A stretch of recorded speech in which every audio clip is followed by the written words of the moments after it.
Bonjour à tous et bienvenue sur cette nouvelle vidéo pour la Fée du Scrap. Aujourd'hui on va parler carterie, mais ce que je vais vous montrer ici peut facilement s'appliquer à une page d'art journal. On commence tout de suite dans le vif du sujet parce que ma petite partie de vidéo d'introduction a coupé. Et ben écoutez, on va y aller tout de suite. Donc ici, je réalise un dégradé au Distress Oxide et pour ça, j'ai utilisé 3 couleurs de Distress. De la plus foncée à la plus claire, on a le Chip Saphir, Salty Océan et Tumbled Glacis. Je suis venue faire ce dégradé avec une petite brosse et vous voyez, j'ai laissé une partie en haut à gauche blanc que je vais appeler blanc vaporeux, c'est-à-dire qu'il y a des traces de ma distress la plus claire.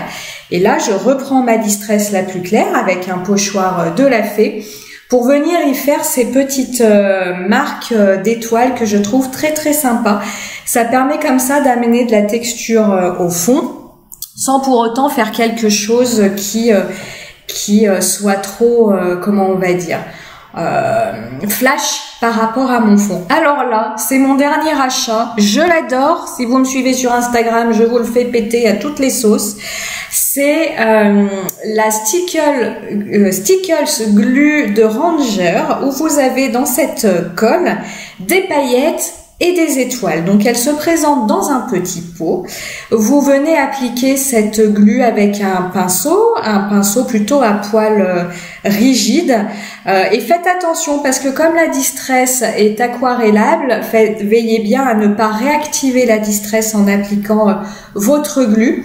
Donc pour ce faire, première chose, attendez bien qu'elle sèche. Et deuxième chose, ne râpez pas votre papier avec le pinceau. Vous voyez, moi j'y allais par petites touches parce que si vous commencez à râper, j'ai pas d'autre mot, votre papier avec votre pinceau, bah vous allez complètement voir des traces de coups de pinceau sur la sous-couche de Distress Oxide et ce sera pas très très joli.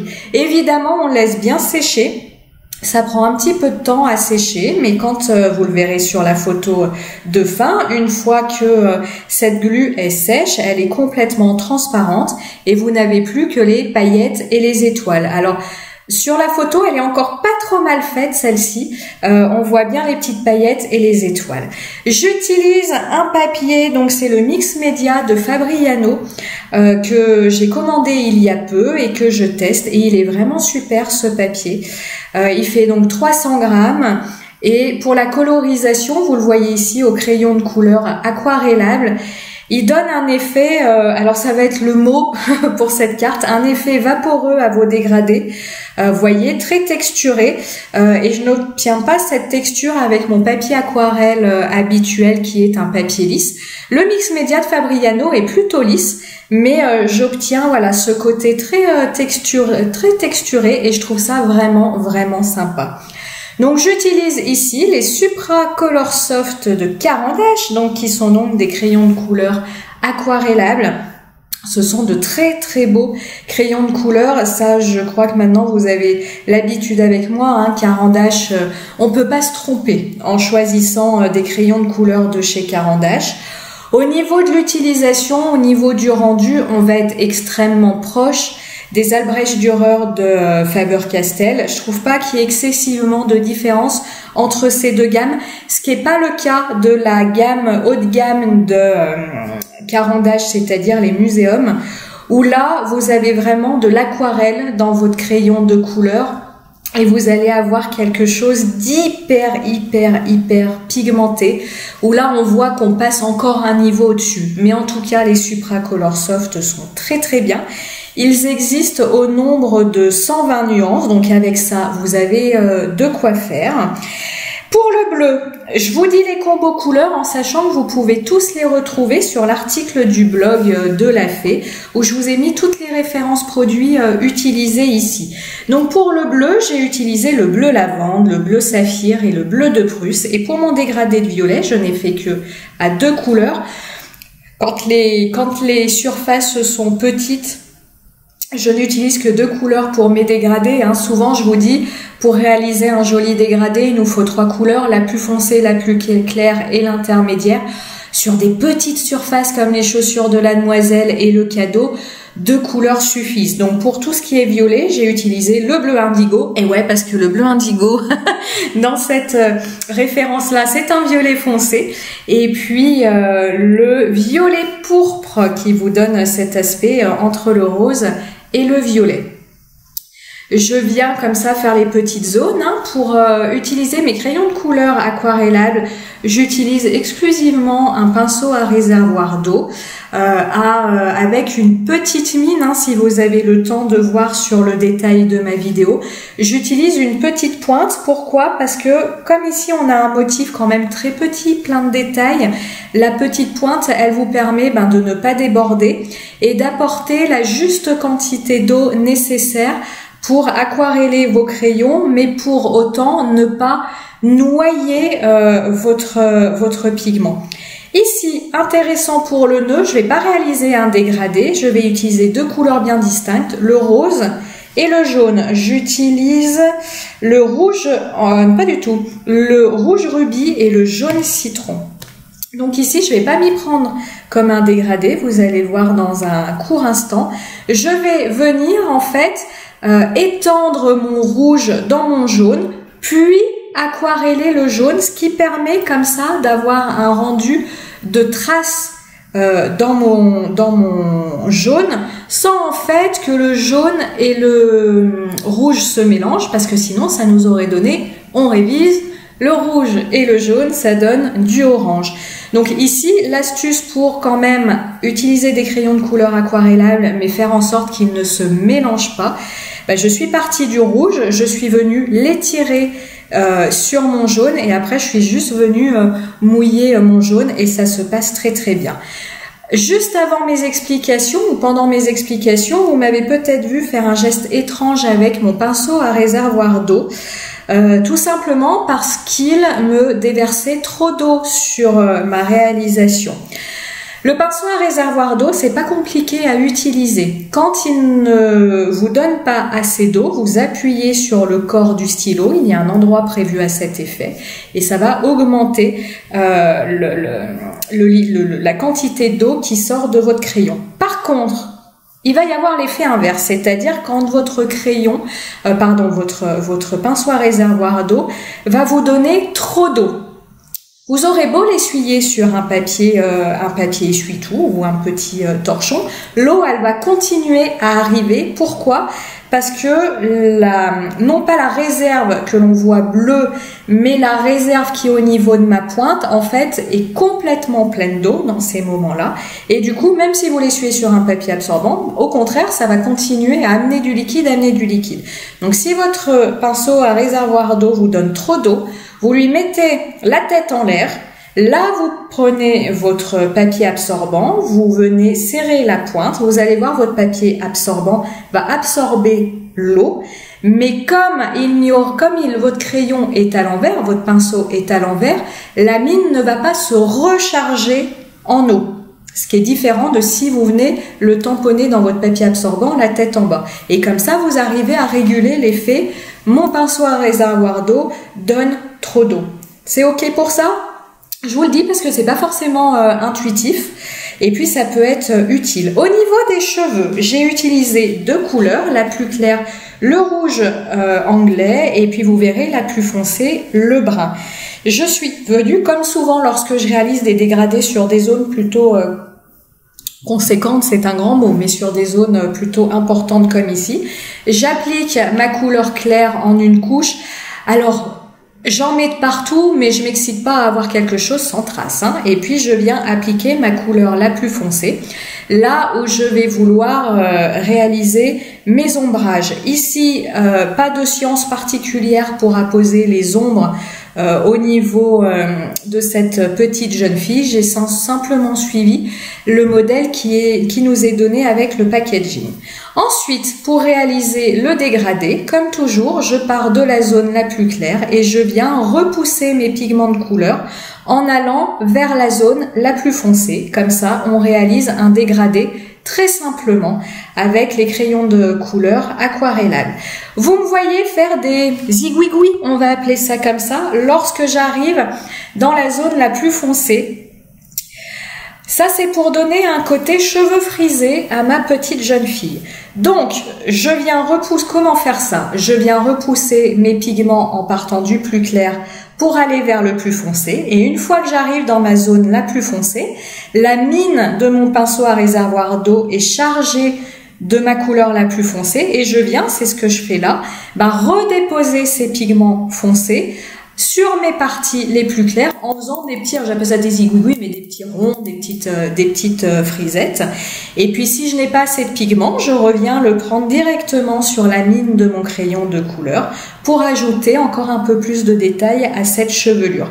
Ce qui est top dans la colorisation au crayon de couleur aquarellable, c'est que ça va super vite comparé au crayon de couleur classique. Et vous voyez, vous pouvez pour autant avoir un rendu super sympa.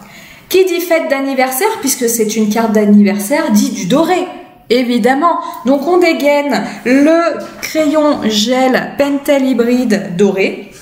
Et ce qui est sympa, c'est que, vous voyez, même sur de la couleur foncée, vous le verrez également avec la robe, le doré se voit malgré tout. Et de lui-même, il va faire un dégradé, c'est-à-dire qu'il va être plus clair dans mes zones claires et plus foncé sur mes zones foncées. Donc en fait, appliquer comme ça le stylo gel doré, tout seul, il va faire le dégradé parce qu'il va, comment on va dire, se foncer différemment en fonction de la couleur de la couche qu'il y a en dessous de là où vous l'appliquez. J'ai détouré ma petite demoiselle, je viens lui appliquer un petit contour noir sur la tranche du tampon, c'est pour éviter, comme j'ai un découpage un petit peu approximatif, sur des tampons un petit peu compliqués pour moi comme ça, je viens comme ça faire le tour en noir, ça vient comme ça cacher possiblement, je vais pas dire des erreurs de découpage, mais des maladresses de découpage. Et puis j'y pense pas toujours à faire ça, mais effectivement ça donne un rendu plus fini. Donc je vais passer son petit côté noir et je viens appliquer quelques petites gouttes de marqueur acrylique blanc sur ma petite carte en veillant bien à en mettre le plus possible là où c'est foncé et beaucoup moins là où c'est clair. Toujours pareil pour respecter cette idée de dégradé. Je trouvais que ma petite jeune fille ressortait pas beaucoup sur mon fond, donc une façon d'aider ça, c'est d'ajouter ces petites taches d'acrylique blanc. Alors ça marche toujours, hein. C'est pas compliqué et ça marche toujours. Mon petit titre Happy Birthday, pour pas avoir une étiquette blanche qui se perde comme ça au milieu de ma carte, je viens lui faire son petit tour avec la Distress Oxide que j'ai utilisée précédemment, la couleur la plus claire, à savoir Tumbled Glasses. Ok. Ensuite, je vais venir coller mon fond de carte sur du papier blanc, donc toujours mon Fabriano Mix Media. Comme c'est un papier très rigide, ça me permet comme ça d'avoir un fond de carte bien rigide qui se tienne bien. Donc vraiment top ce papier. Je ne vous l'ai pas dit parce que je n'ai pas eu le temps tout à l'heure. Comme ce papier est relativement lisse, les tamponnages se font à la perfection dessus. Vous n'avez pas besoin de passer, de repasser comme les papiers à grains. Donc ça, c'est top. Je vais venir coller mon fond de carte sur mon papier blanc à l'aide d'une colle en roller comme ça. C'est plus simple, ça en met, en tout cas pour moi, c'est plus propre que ma Tacky Glue, parce que si vous voyez mes vidéos, vous avez l'habitude, la Tacky Glue, je m'en mets un petit peu de partout. Alors fort heureusement, elle est transparente, donc au séchage, rien ne se voit, mais moi je m'en mets plein les doigts. Mais on va dire que c'est une petite habitude, ça fait partie du charme de cette activité-là. Je viens coller ma petite demoiselle. Pour éviter de m'en mettre plein les doigts, je mets mon petit papier absorbant. Maintenant, je maîtrise bien cette étape-là. C'est-à-dire qu'il faut le laisser suffisamment longtemps pour que ça colle, mais pas trop, pour pas que votre papier absorbant colle à votre carte. Donc ça, c'est à force d'essayer que maintenant, je sais le temps que je peux laisser. Et puis, j'ai pas un temps à vous donner. C'est vraiment l'habitude qui fait que... Mon petit titre, je l'ai mis en haut à gauche. Et je reviens sur ma colle glue à paillettes. Maintenant qu'elle est sèche, aucune paillette ne tombe et aucune petite étoile ne tombe. Avec un marqueur pointe fine noir, je viens ajouter à ma petite fille les petits frisottis que je lui ai enlevés au moment du découpage. Déjà que le découpage pour moi c'est vraiment la partie que j'aime le moins. Si en plus il fallait détourer ces petits frisottis, alors là vous me perdez. Vous voyez plus de hot ball, plus jamais. Donc voilà, je lui découpe les frisottis et puis je les lui rajoute une fois qu'elle est collée sur mon papier. Ça ne se voit pas sauf à y regarder de très très près. Quelques petites touches de marqueur acrylique blanc pour donner un aspect un petit peu de lumière sur cette jeune fille. Pareil ici, pas vraiment de logique, hein. Je mets là où ça me semble pas mal.